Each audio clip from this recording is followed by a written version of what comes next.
İslamdaki aile tüzümü. Abduri Muhammed Yusuf. 2. bölüm devamı.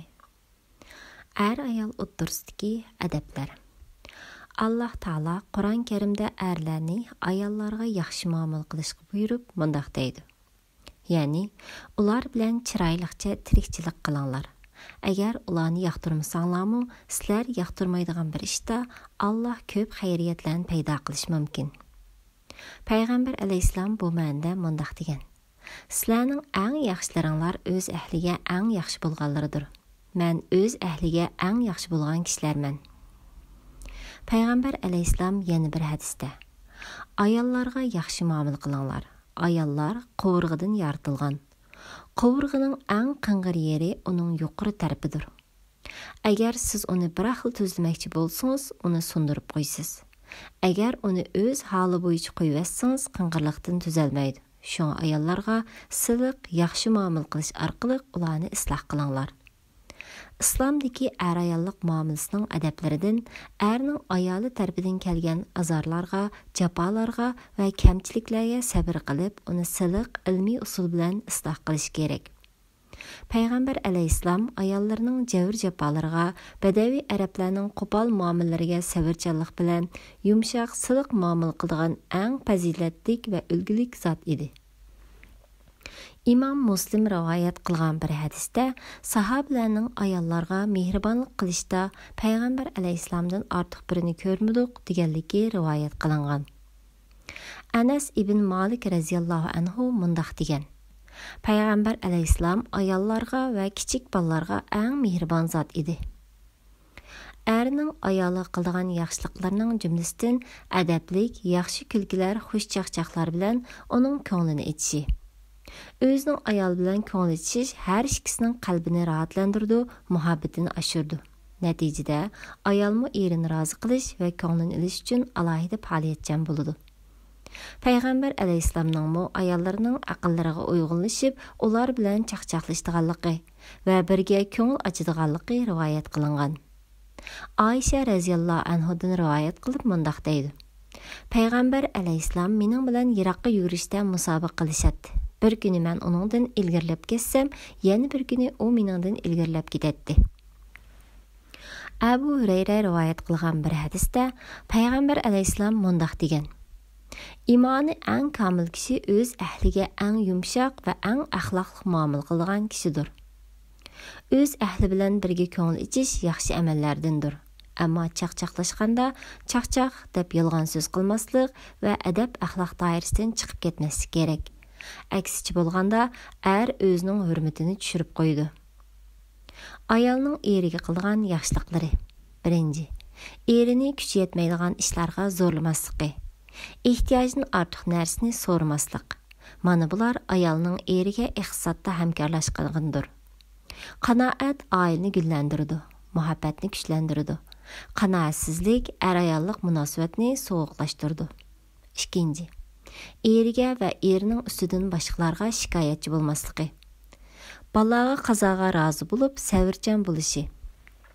Allah Taolaga osiylik bo'lmaydigan ishlarda jo'risining ra'yiga moslashishi. Ayolning eriga hurmat qilishi katta ibodatdir.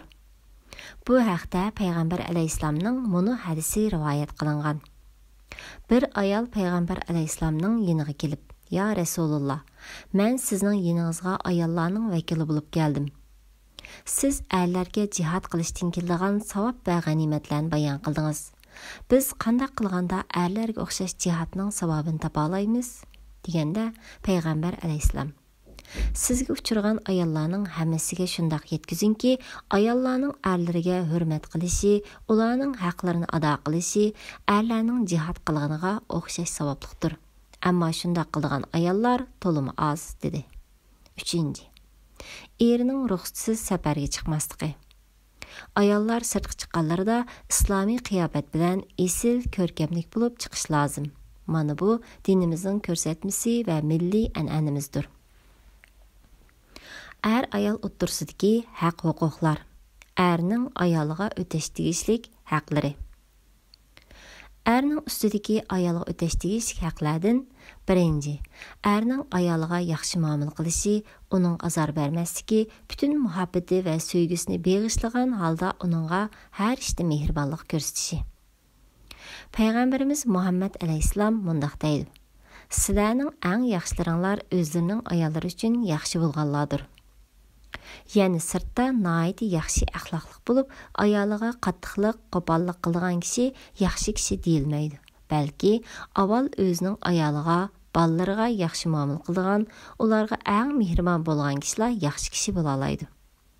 Ikkinchi, ayalning azarlariga bo'libmi ayalning mijoz o'zgarib qolgan chaqlardagi uning ba'zi yiqimsiz muomalasiga savrchanlik bilan muomala qilishi, xatoliklarni afu qilishi, dardini anglab haliga yetishi va uningga hamisha mehr shafqatlik bo'lishi. Anas raziyallohu anhudan mundaq deydi: "Ayollarga Payg'ambar alayhissalomdek mehr shafqatlik kishini ko'rmadim." 3. Ayolning ko'nglini elishi, ayolga bo'lgan sevgisini har vaqt so'z va harakatlar bilan izhor qilib turishi. 4. Ayolni boshqalarning yomon niyatli ko'zlaridan muhofazat qilishda g'ururlik bo'lishi. Ayolning hurmatini qilib, uni qadrlashi, oilaning buzilishiga sabab bo'lgan ishlarning yuz berishidan g'afil bo'lib qolmasligi. Lekin ayolni kunladim deb orqasidan jasuslik qilmasligi. Bad niyatlik bilan ayolni asossiz qarmaslik lozim. Chunki Alloh taolo Qur'on Karimda kishilarni yomon gumon qilishdan ma'ni qilgan. 5. Ayolni imkon qadar ota-onalardan ayrim uyda turg'izishi. Uyning bütün ehtiyojlik narsa keraklarni hozirlab berishi. Ayoliga qiyin ota va qiyin onasining bütün yuklarini yuklamaslik lozim. Chunki kelin ularning xizmatchisi emas, balki shu oilaning hur a'zosidir. Bo'libmi biz Uyg'urlarda bolalarni uylantirgandan keyin ularni ayrim uyga chiqarib mustaqil turmushga ega qilish odati bakmi oz. Ba'zilar bu ishda imkoniyatning yo'qligini, iqtisodiy tarafning qo'lining qisqaligini bahona qilish mumkin. Bumu özür bulolmaydı. Hazır dünya taraq qildi. Kishilarning turmushimi burunqidan yaxshilandi. O'ylangan yigitlar agar mustaqil turmush qurman desa, buni qila oladi.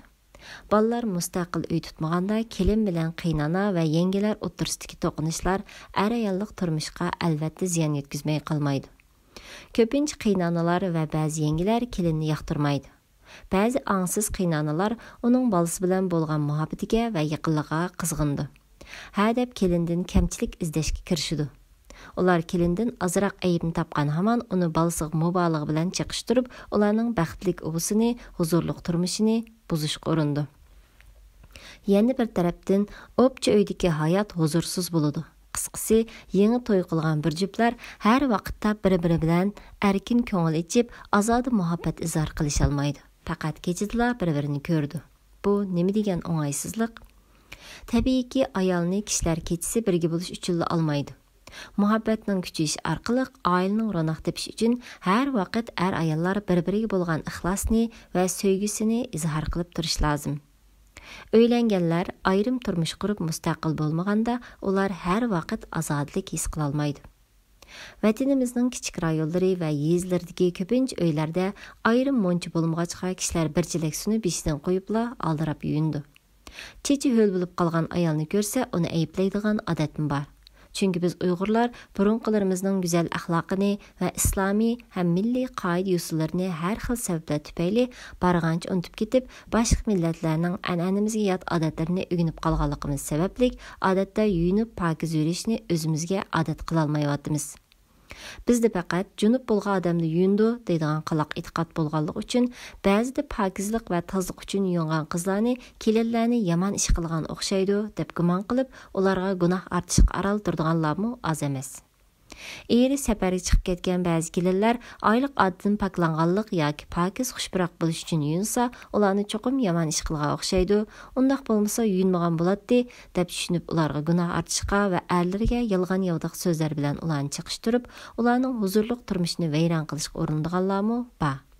Bu sababdan junub bo'lganlarmi yuyinishdan qo'rqadigan, hatto balog'at yetib qolgan qiz-o'g'illar ehtilom sababi bilan gohida yuyinishga tegishli bo'lib qolganlardimi ota-onasidan hayo qilib yuyina olmaydigan nachar odatlarmi bor. Biz Uyg'urlar Öy saldıq deb israfxo'rlik bilan cho'ng osma ayvonliq uylarni silishqa shunchalik ziyod chiqimlarni qilamizki, o'g'il qizlarga ayrim yotadigan ayrim ishiklik hujurlarni ko'proq silishqa va pokizlikning ham tan saqliqning vositasi bo'lgan taratxona bilan munch silishqa ko'ngil bo'lmaymiz. Ruslar kafir millat turib, ular öy salsa eng avval monchisini va oburnisini eng yaxshi shaklda bitirib bo'lib, andin uyning boshqa saroylarini silishga kirishdi. Ular öy setib olmoqchi bo'lgandimi, eng avval monchisi bilan oburnisini tanlaydi. Biz musulmonlar pokizlik imonning yerimi, pokizlik imondan va Alloh pakdir, u faqat poklik bilan qilgan amallarni qabul qildi deydigan islom qoida prinsiplarni ulardan burun o'rgangan turib, pokizlikqa ahamiyat berishda musulmon emaslarning orqasi qilyapmiz. Monchisi va oburnisi pokiz joyda bo'lmagan har qanday uy yetarsiz uydir. Oburni bilan monchi pokiz bo'lmasa, odam xalqa vaqtda tozalik qila olmaydi. Junub bo'lgan kunlarda bir cho'gin yoki bir chelak suv bilan aldirab yuyinganlik, garchi poklik hukmiga kirsimi, to'liq pokizlikqa yetmaydi. Uning bilan badandagi kirlar chiqmaydi. Odam junub bo'lgan vaqtida yuyinishi farz. Ammo junub bo'lmagan bo'lsa-mu, sirtda ishlab kirib, tarning purqini yo'qotish yoki kiyimni almashtirishda pokiz bo'lish maqsadi bilanmi, oz deganda 2-3 kunda biror qatim yuyinib turishi zarurdir. Cuma, heyit va miyit namozlarga, to'y to'kinlarga, nazir chiroqlarga va boshqa ammiy faoliyatlarga yuyinib, pokiz kiyim kiyib, o'ziga xushpuroq buyumlarni chechib berish sunnatdir. Amal ibodatlarning Alloh taologa qabul bo'lishi yoki rad qilinishi qalbning pokligi va badan bilan kiyimning pokizligiga bog'liqdir. Pokiz bo'lmagan kishining ibodatlarimi va duolarimi qabul bo'lmaydi. Islom dini madaniyatlik va taraqqiyparvar bir dindir. U musulmonlarning har vaqt go'zal, ko'rkamlik, xushpuroq yurishini tashabbus qiladi. Ayolningmi erining to'shga kelishdan burun yuyinib, o'ziga xushpuroq chechib kelishi bakmi muhimdir. Chunki ayollar kunduzi tamoq etish, uy supurish, ballarning kiyimlarini, taratlarini tozalash jarayonida kirlishidi. Qozon beshi turib tarlaydi. Ba'zi ayollar sirtda ishlab tarlaydi va cho'ng tozalashidi. Ular yuyinmasdan shu paytda erlarining qo'yniga kirsa, erlari ulardan saskindi. Hatto nafratlanib qoladi. Ayoldan ko'ngli ichilmagan er taloq qarab qoladi, natijada ipdan buzadi. Ayollar agar har oqshimi yetishdan burun pokiz yuyinib, o'zlariga xushpuroq atirlarni chechib yotadigan bo'lsa, erlarning ularga havas keladi. Ularni yoqtiradi. Tan saqliq jihatdimi har ikkisiga foydali bo'ladi. Shunga ayollarga va bolalarga yuyinib pokiz yurish fursatini yaratib berish uchun har qanday uyda ayrim monchi bo'lishi shartdir. Oburnini imkon qadar suv bilan tozaladigan qilib yasash kerak. Oburnida suv bo'lsa, ham tozliq, ham istinja ikki ish bir vaqt hal bo'ladi. Ma'lumki, suv poklovchi moddalarning eng yaxshisidir. 6. Ayolning berish tegishli bo'lgan mehrini to'liq ado qilishi. Chunki bu ayolning nikoh sababi bilan belgilangan haqqidir. 7. Ayolning nafaqasini kamaytmasdan, isrof qilmasdan to'liq ado qilishi. Payg'ambar alayhisalom mundaq deydi: O'z ahliga savobni ko'zlab nafiqa qilgan kishi sadiqining savobini oladi. 8. Ayoliga dinning ahkomlarini o'rgatishi, namoz, ro'za, zikr, duo, Qur'on o'qish qatorliq butun ibodatlarni o'rgatishi ham vaqtida o'rindishiga undishi va yordam berishi. 9. Ayoli uningga yomonlik qilgan taqdirdimi, uni urmasdan nasihat qilib o'zgartishi. Imkon qadar ayolni urmaslik. Payg'ambar alayhisalom mundaq deydi: Sizlarning eng yaxshilaringlar ayollarni urmaydiganlardir. Ayol uchun eng oxirgi chora va eng qattiq jazo vaqtliq uningga yaqinchilik qilmaslikdir. 10. Ayoli tug'ishni arzu qilsa, uni tug'maslikqa majburlamaslik. 11. Ayolning ko'nglini tushunishi. Agar ayoli uni hojatiga rag'batlantiradiganligini qaysi bir yo'l bilan ifodalasa, uni rad qilmaslik. 12. Ayolni tuvan ko'rmaslik, haqoratlamaslik, uni yoki tuqqanlarini masxara qilmaslik. 13. Ayoliga uy ishlarida yordamlash. Chunki payg'ambar alayhisalom ayollarga yordamlashatdi. 14. Birdan ortiq ayol bo'lsa, ularning orasida butun ishlarda adolatli bo'lishi, hammaning haqqini o'xshash ado qilishi. 15. Ayoli yetarlik shar'iy uzr bilan ajrashishni talab qilsa, uningga ziyon yetkazmasdan, azor bermasdan chiroyliqcha ajrash. Yuqorida aytilgan 15 türlük haq әрнең üstidəki ayalыğa ötəş tegishlik bolğan haqlarning hammasi emas, balki muhim qismlardan iborat. Peyğəmbər əleyhissalam vidaliş həcdə sözləyən xutbasida musulmonlarga mundaq deb tavsiya qilgan. Bilinglar ki, ayallarning ustida sizlarning haqqinglar bardır. Sizlarning ustinglardımı ayallarning haqlari bor. Sizlərning ayallarınlardakı haqqanlar ularning sizlarga xiyonat qilmasligi va sizlar yomon ko'rgan birasining uyinglarga kirishiga ruxsat qilmasligi. Bilinglarki, ayallarınlarning ustinglardagi haqlari bo'lsa, ularning yemak-ichmak, kiyim-kechaklarini va boshqa ehtiyojlarini to'liqlab berishinglardir. Peyğəmbər əleyhissalam bu hadisdə ayallar o'rtasidagi bir-biriga o'tash tegishli haqlarni ijtimoiy holda bayon qilgan. Bu hadisdən ma'lum bo'lgandek, erning ayaldagi eng cho'ng haqqi erining ippatini va nomusini saqlashi, eriga xiyonat qilib, ikkinchi shaxs bilan aloqa qurmaslikdir. Eriga xiyonat qilgan ayol erining haqqiga xiyonat, dinimizga jinoyat qilgan bo'lib, o'zini nobud qilgan bo'ladi. Bundaq ayolning erdagi haqlari butunlay uzilgan bo'ladi. İslam dini ayolning eri yoqtirmaydigan birsini uyga kirishga yo'l qo'yishni qat'iy ma'ni qiladi.